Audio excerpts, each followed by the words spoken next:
Thank you for having me. It's a pleasure. When you took over this summer as president at St. Mary's, you took on a tough assignment. St. Mary's has faced some significant budget challenges and enrollment shortfalls.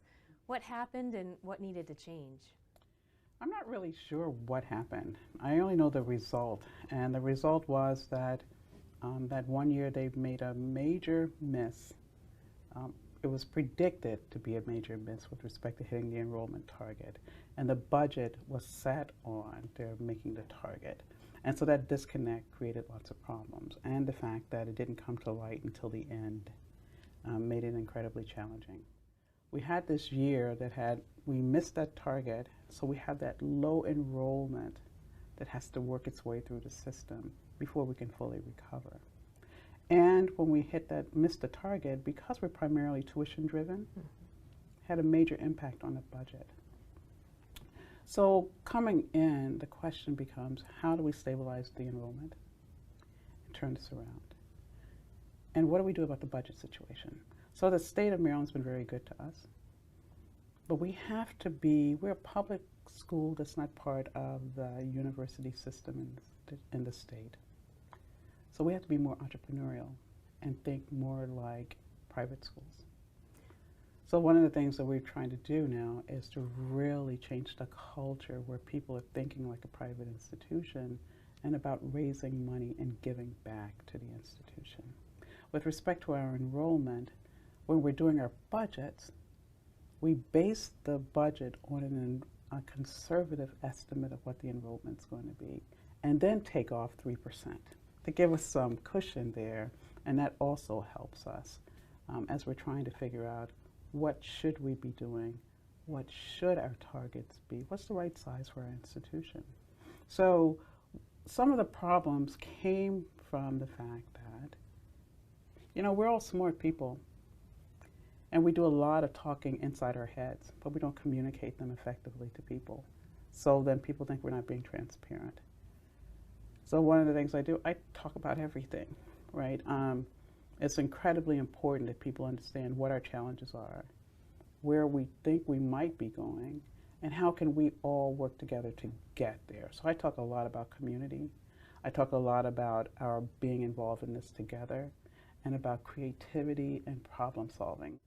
And I love problem solving. I'm a biochemist, right? And being able to think about those things and not be traditional about them. Because we're at a day and time where you have to be a little bit more creative and innovative, think outside that box. And that's what I like to do. So it's a joy coming to work every day to St. Mary's College. What are some examples of thinking non-traditionally? What are some of the specific things you've done that have pushed problem solving in a new direction there? Well, right now at St. Mary's it's a little bit early to tell what things we're going to do because we've only been there like 6 months or something like that.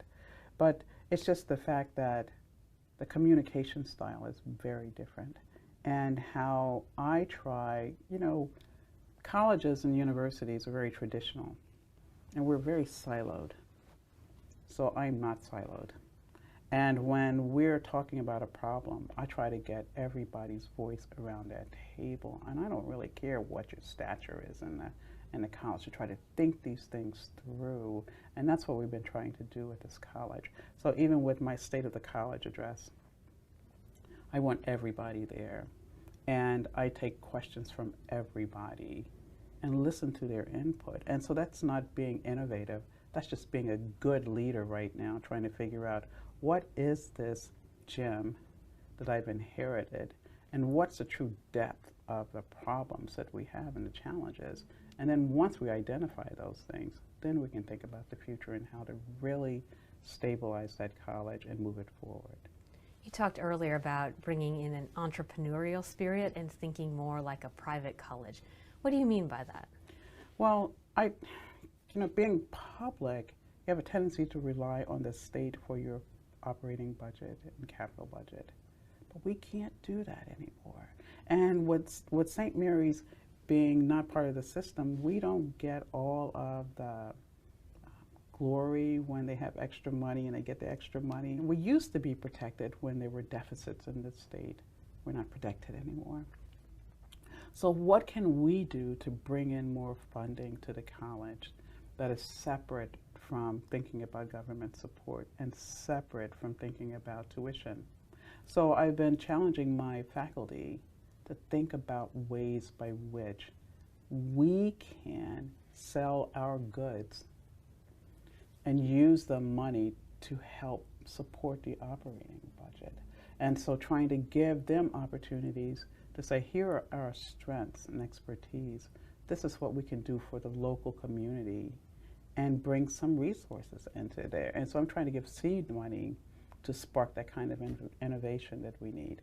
And I'm also doing that for the students, because students are much less confined and constrained by rules than we are.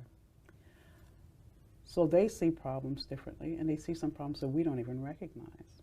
So how do I give them support to solve those problems, and how do we share in potential profits there? So those are the things that we're working on at the college at the time. What surprised you most in your first few months at St. Mary's?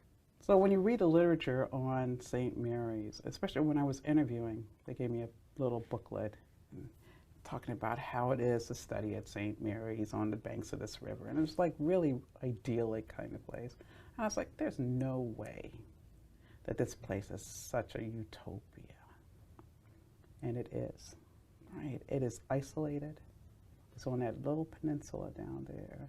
We're surrounded by water. It is beautiful. And it's the perfect place to think and be creative and do some real problem solving there. And I think that the fact that this picture that was painted for me is reality was a surprise to me. Another thing that was surprising, though, was how welcome I feel on that campus. I feel like I am home when I walk on that campus. There's something about the people who come there that you can tell when you belong. And at first I was worried because I grew up in a part of Maryland that's different from Southern Maryland. And Southern Maryland has an interesting history, and I wasn't sure how comfortable I would be in Southern Maryland, but I am absolutely comfortable there. So those are things that surprised me. And the fact that the community really does care about that college, and they want to be part of the solution. And that's good for me, because I don't like thinking about town gown. I don't like that kind of separation. And that we both have to have this synergistic relationship. So how do you foster and enhance that? Because the people who are in that community, even if they don't go to the college and send their students there, they still support the college. And so how can we make sure that the college is supporting them and we're both helping each other? And that's something that we're working on. Lastly, I just want to ask, how will you judge whether you've been successful as a president there? If I stay a long time, if the enrollment is stable, if the endowment has grown, if the diversity of my students has increased, and we talk about accessibility, affordability. So that's part of our mission. But at the same time, our mission is about being an excellent liberal arts college. So success is going to be transitioning or evolving this place to the point where we still are true to our liberal arts core, but we have programming that is very much 21st century and forward-looking, and that my students really reflect the changing demographic in the state.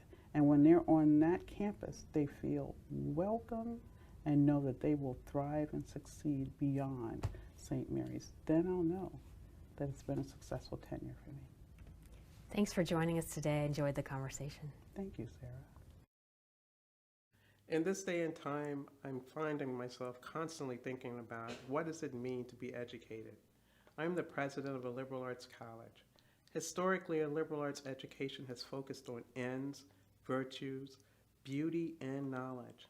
The national discourse surrounding higher education, as well as the changed student demographic and global connectivity all require us to evolve our thinking about education.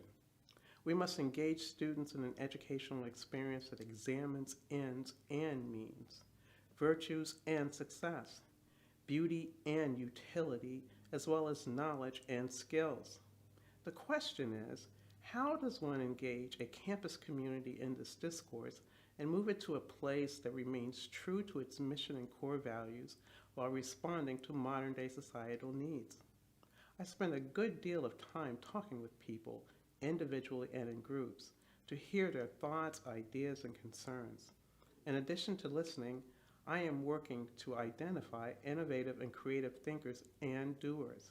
And together, we work to engage and move the campus forward to a new and more exciting